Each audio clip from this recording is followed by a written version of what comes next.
ഇന്ന് നമുക്കൊരു ബിസ്ക്കറ്റ് തയ്യാറാക്കാം. മൈദ വെച്ചിട്ടാണ് ഞാൻ ഈ ബിസ്ക്കറ്റ് തയ്യാറാക്കുന്നത്. വളരെ എളുപ്പമാണ് നമുക്കിത് തയ്യാറാക്കാൻ വേണ്ടിയിട്ട്. അപ്പോൾ നമുക്കിത് എങ്ങനെയാണ് ഉണ്ടാക്കുന്നത് നോക്കാം. നമുക്ക് ആദ്യം ഇതിന് വേണ്ടിയിട്ട് 1/2 കപ്പ് പഞ്ചസാര വേണം. ഈ ഒരു പഞ്ചസാര നമുക്കൊരു പാത്രത്തിലേക്ക് ഇട്ട് കൊടുക്കാം. ഇനി നമുക്ക് ഇതിലേക്ക് ചേർക്കേണ്ടത് പാലാണ്. ഞാനിവിടെ 1/2 കപ്പ് പാലാണ് എടുത്തിട്ടുള്ളത്. ഈ ഒരു 1/2 കപ്പ് പാല് നമുക്ക് ഈ ഒരു പഞ്ചസാരയിലേക്ക് ഒഴിച്ചു കൊടുക്കാം. ഇനി നമുക്ക് ഈ ഒരു പാലും പഞ്ചസാരയും ഒന്ന് മിക്സ് ചെയ്തെടുക്കാം. അപ്പോൾ ഞാനിവിടെ പാലും പഞ്ചസാരയും നന്നായിട്ട് മിക്സ് ചെയ്തെടുത്തിട്ടുണ്ട്. പക്ഷെ പഞ്ചസാര മുഴുവനായിട്ട് പാലിൽ മിക്സ് ആയിട്ടില്ല. പഞ്ചസാര ചെറിയൊരു തരിതരി പോലെ ഉണ്ടായിരിക്കണം. ഈ ഒരു പാല് വെച്ചിട്ട് വേണം നമുക്ക് മാവ് തയ്യാറാക്കാൻ വേണ്ടിയിട്ട്. ഇതുപോലെ ചെറിയ ചെറിയ തരിയായിട്ട് പഞ്ചസാര ഉണ്ടായിരിക്കണം. ഇത് വെച്ചിട്ടാണ് ഞാൻ മാവ് തയ്യാറാക്കുന്നത്. അപ്പോൾ ഞാനിവിടെ പാലും പഞ്ചസാരയും നന്നായിട്ട് മിക്സ് ചെയ്തെടുത്തിട്ടുണ്ട്.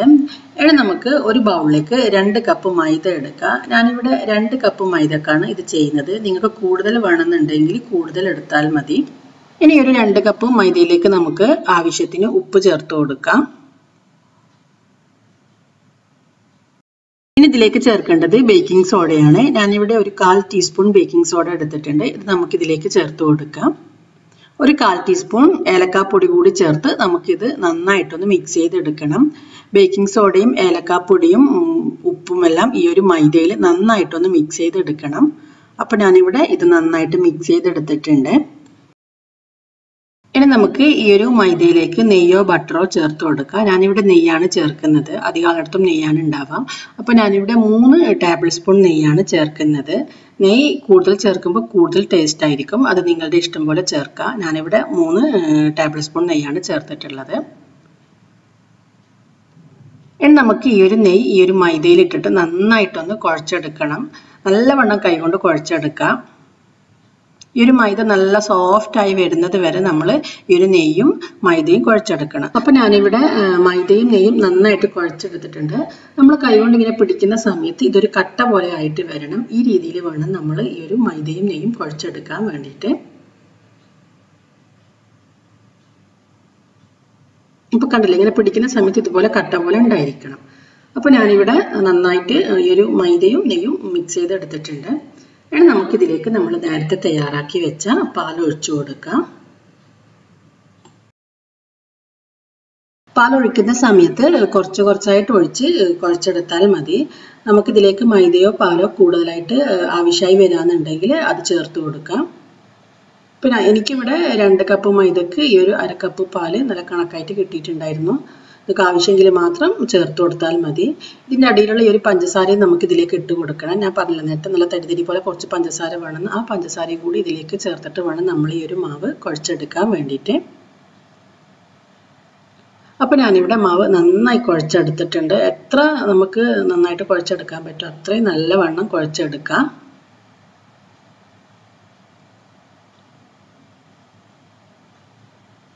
നമുക്ക് ഈ ഒരു മാവിനെ ഒരു 10 മിനിറ്റ് റെസ്റ്റ് ചെയ്യാൻ വെക്കാം. മാക്സിമം ഒരു അരമണിക്കൂർ വരെ വെച്ചാൽ മതി.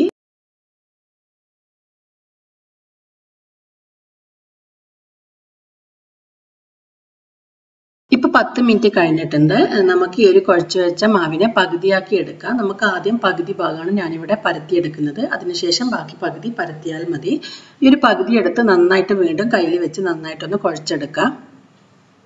നമുക്ക് ഈ ഒരു പകുതി പരത്തിയെടുക്കാം. നമ്മൾ പരത്തുന്നതിന് മുമ്പ് മാവ് വീണ്ടും നന്നായിട്ടൊന്ന് കുഴച്ചെടുക്കണം. നമുക്ക് ചെറിയൊരു ഘനത്തിൽ വേണം നമ്മളിത് പരത്തിയെടുക്കാൻ വേണ്ടിയിട്ട്. ചപ്പാത്തിക്കെല്ലാം പരത്തുന്ന പോലെ നേരിയതായിട്ട് പരത്താൻ പാടില്ല. കുറച്ചൊരു ഘനത്തിൽ വേണം നമ്മളിത് പരത്തിയെടുക്കാൻ വേണ്ടിയിട്ട്. അപ്പോൾ ഞാനിവിടെ ഒരു മാവ് പരത്തിയെടുത്തിട്ടുണ്ട്. ഇനി നമുക്ക് ഇതിൻ്റെ 4 ഭാഗം ഒന്ന് കട്ട് ചെയ്തെടുക്കാം. ഈ ഒരു 4 സൈഡും കട്ട് ചെയ്തതിന് ശേഷം നിങ്ങളുടെ ഇഷ്ടാനുസരണം നിങ്ങൾക്ക് ഇതിനെ കട്ട് ചെയ്തെടുക്കാം.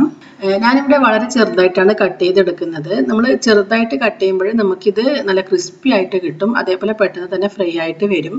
നിങ്ങൾക്ക് കുറച്ച് വലുതായിട്ട് കട്ട് ചെയ്യണമെന്നുണ്ടെങ്കിൽ അങ്ങനെ കട്ട് ചെയ്താലും മതി. അത് നിങ്ങളുടെ ഇഷ്ടാനുസരണം നിങ്ങൾ കട്ട് ചെയ്തെടുക്കാം. ഇതുപോലെ നമുക്ക് ബാക്കി വന്ന മാവും കട്ട് ചെയ്തെടുക്കാം.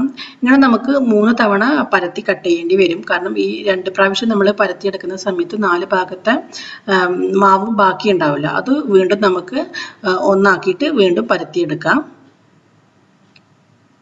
അപ്പം ഞാനിവിടെ മുഴുവൻ മാവും ഇതുപോലെ പരത്തി കട്ട് ചെയ്തെടുത്തിട്ടുണ്ട്. ഇനി നമുക്ക് കട്ട് ചെയ്ത് വെച്ച് ഇതിനെ ഫ്രൈ ചെയ്തെടുക്കാം. ആദ്യം ഒരു പാൻ വെച്ച് പാനൊന്ന് ചൂടായി വരുന്ന സമയത്ത് നമുക്ക് ഇതിലേക്ക് ആവശ്യത്തിന് ഓയിൽ ഒഴിച്ചു കൊടുക്കാം.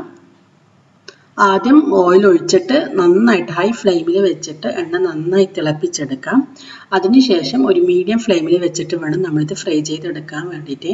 കാരണം നമ്മൾ വളരെ ചെറുതായിട്ട് കട്ട് ചെയ്തെടുത്തത് കൊണ്ട് തന്നെ നല്ല ഹൈ ഫ്ലെയിമിലിട്ട് ഫ്രൈ ചെയ്യാന്നുണ്ടെങ്കിൽ ഇത് പെട്ടെന്ന് കരിഞ്ഞു പോകും. ആ കാര്യം പ്രത്യേകം ശ്രദ്ധിക്കുക. അതേപോലെ എണ്ണയിലേക്ക് ഇടുന്ന സമയത്ത് ഇതുപോലെ ഒന്നിച്ചിടണം.